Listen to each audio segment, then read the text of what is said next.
Hey, what's up, guys? It's Gabe with Nerd Tech, and I am in my real estate wholesaling CRM here. I get a lot of questions just on how I work my leads and kind of the theory behind moving the leads down the pipeline.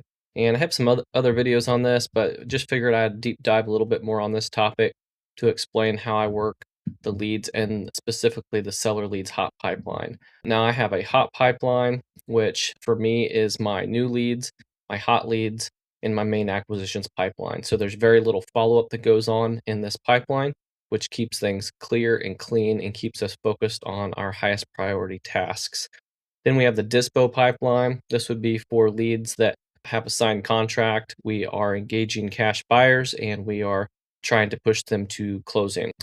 Then we have the follow-ups pipeline, and this is our least important, but still important. This would be for warm and cold follow-ups. So if something in the seller leads pipeline goes cold or semi-cold, maybe warm, we'll just move them to the follow-ups pipeline. And there's so many things you can automate these days. People simply just ask me, well, how do I get them to the follow-ups pipeline? There's no special trick there. You just click into the opportunity and you choose the pipeline and move them to the follow-ups pipeline and then select the stage. So for the rest of this short video, I just want to simply go over the pipeline of the seller leads hot. So this would be for any leads that are new or hot leads that we can push forward today or tomorrow. And I always tell people, even if we're following up on an offer, if they're still hot, meaning maybe they're going to say to their wife or tell us we need to speak to our wife over the weekend, check in with me on Monday. We're not going to move them to the follow-ups pipeline. That's still a hot lead. And I really don't consider that a true follow up. That's really just to check in until we get a more affirmative response on what direction they want to go. So if Monday comes and they say, yeah, I spoke to my wife, we weren't really interested in selling, we just want to see what the market would give us for our property, we're probably just going to stay here. That's the point where I would click into the opportunity, move them to the follow ups pipeline. And for that response, I'd probably put them into a more automated type follow up. But I do have part of my follow-ups pipeline, which I'll review in another video. Part of it's automated communication. Part of it's just automated time frame and not communication. So it kind of depends on if they're super cold or still kind of warm, where we want to continue to do that manual communication ourselves. But right here in the follow-ups pipeline, the main goal is whatever marketing source you're doing, cold calling, direct mail, maybe text marketing from a different platform. Maybe you're doing Facebook ads, Google ads, or maybe even have a website that performs well. You want to funnel all those leads. So when they fill out a form, when they call, when they text back, they're going to populate right here. So your acquisitions manager, whether you have someone doing it or you're doing it yourself, it doesn't matter. You can go right here into the system. You can check your new leads, and this is the highest priority. You want to get back with all these people. Now, if you give these leads a call and they don't answer, we don't like playing phone tag. So I've created this handy dandy attempting to contact stage. What happens when we drop them? All you got to do is drag and drop them into here. What happens is they're going to get a text message. That text message is going to simply just say something like, hey, we've been trying to reach you about your property. When's a good time for us to talk? Uh, Basically, this means you have some sort of inbound lead and you believe that they wanted to talk about their property and they haven't answered your calls, so you're going to drop them in here. This is going to continue to send them text messages and voicemails. It's going to also leave a similar type of message for voicemail. This has been very effective into getting people's attention. Most people don't call back from the voicemail, but it's like two taps on the shoulder. So they'll get the text, they'll get the voicemail, and they'll be like, well, I better text this person back. So at least we'll get some sort of response. Maybe it's, I changed my mind, it was a mistake, I filled out the form on accident, whatever it might be. So we like to get responses, right? We don't like to have these unknown leads, and so that's the goal: get a response from them, so we know, is this dead, or is they actually do want to move forward. Once we do get that response from them, the next step we'd want to take them down would be due diligence. What does due diligence mean? It means, hey, we've talked with them, we got some information about their property. Now we might need to go do some research. We need to check what's the market in this area, what's their property worth, whether we're willing to give for our max allowable offer. And this just gives us some time to, determine if we actually want to move forward, or maybe we just want to call them back and say, hey, it doesn't meet our criteria. Maybe it's commercial or land or whatever it may be. Maybe you only do single family houses. So after we've done our due diligence, Yeah, we're going to book the appointment. To book the appointment, we can simply just click on this add appointment button here, or you can just click on the card and go to the book appointment. When I book an appointment, I use an appointment that is specifically tracked on our dashboard for KPIs. It's called the seller first appointment. This is going to tick up the dashboard KPI metrics so that I can see how many weekly appointments I get, and then we can ultimately determine how many appointments does it take to get to a lead. If we can, all these KPIs tell us how we run our business. So, if we know that we need 10 appointments a week, and to get 10 appointments a week, we need 100 phone calls a week. Obviously, it's a semi math equation that's going to work, most of the time. So, the goal is how can we get more leads to book more appointments to get more contracts? So, domino effect. So we use this appointment here. In the appointments, you don't have to change the title. It will automatically create a title unless you specifically want to add in details specific to this appointment. And then you would just choose the date, the time slot, and then you can simply book that appointment. Now, I always recommend you connect your Google Calendar. You can do that on the back end settings.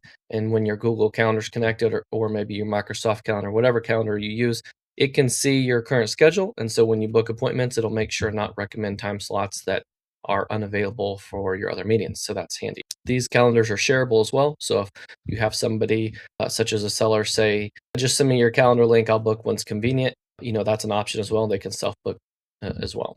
So that's how you book an appointment. Once the appointment is booked, you can drag it over to book appointment, but as soon as that is booked, no matter where the lead is, it will actually automatically go here as long as you're using that first time appointment. Then, since the appointment booked can house, any appointment at any time, for us, we do a lot of appointments in person, but you might do a lot of virtual appointments. It doesn't really matter. People are going to have a busy day. Well, at the end of the busy day, you need to know, who have I talked with? Who do I need to follow up with? Who do I need to make offers to? So your appointment book could have 50 appointments here. It could be all of your appointments for the month. After the appointment's over, I created an automation that moves that appointment automatically to post-appointment follow-up. Nothing special happens here, but it moves it over here so it's not mixed up with your other appointments. This just tells you, I had these appointments today. I need to do something. I need to either make an offer or cancel. Maybe it doesn't fit my criteria. So once it goes to post appointment, we're going to make that decision. And then we'll say, hey, this is something we definitely want to make an offer on.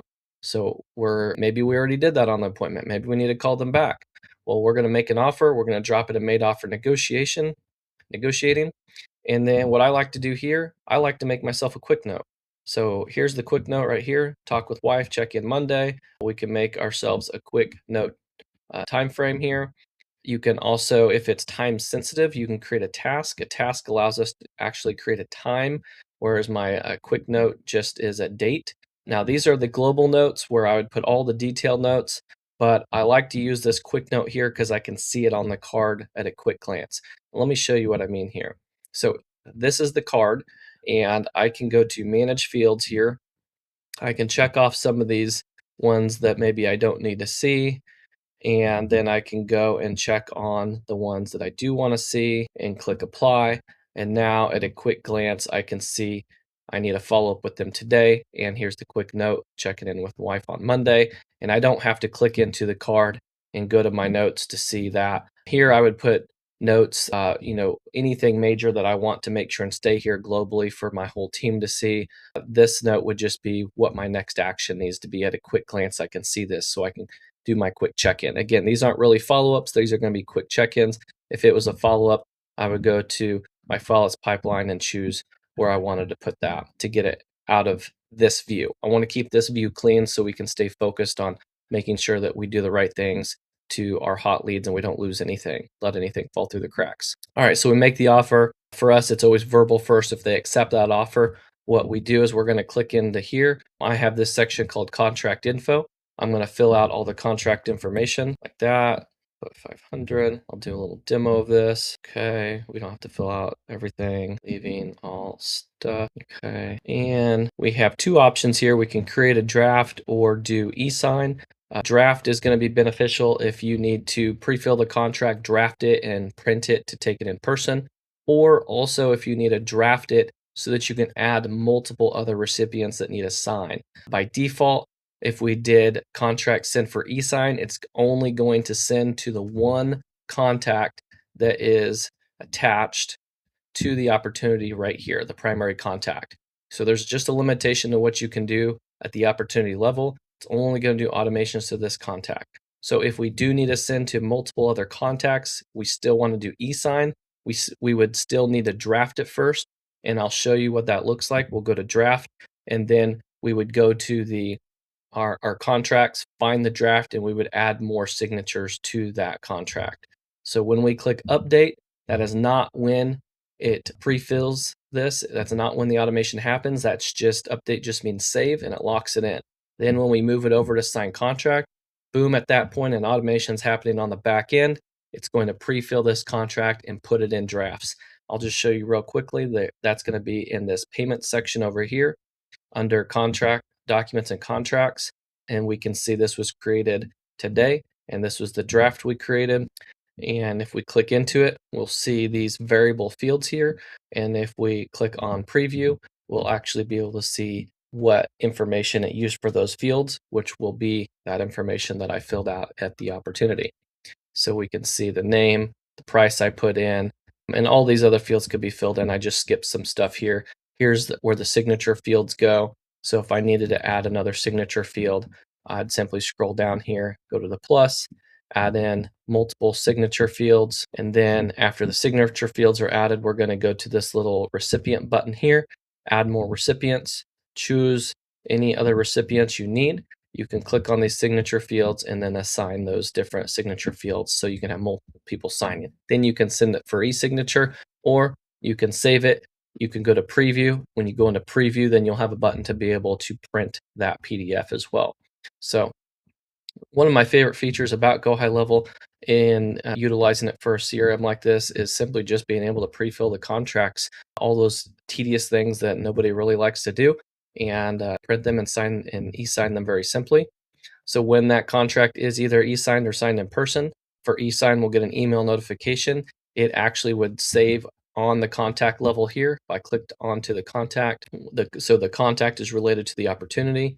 And on the contact card here, we have right here a documents button on the right hand side, and that contract would automatically be saved here, which is absolutely awesome that it auto saves on the contact. We'll always have that.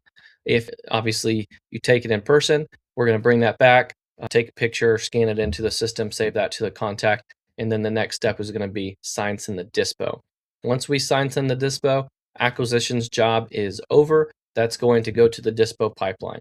Even if you're a one-man show, I do recommend setting your system up so that you're always prepared to grow, prepared to hire, and so that you have the right systems in place so that you can teach it and pass it on to the next person.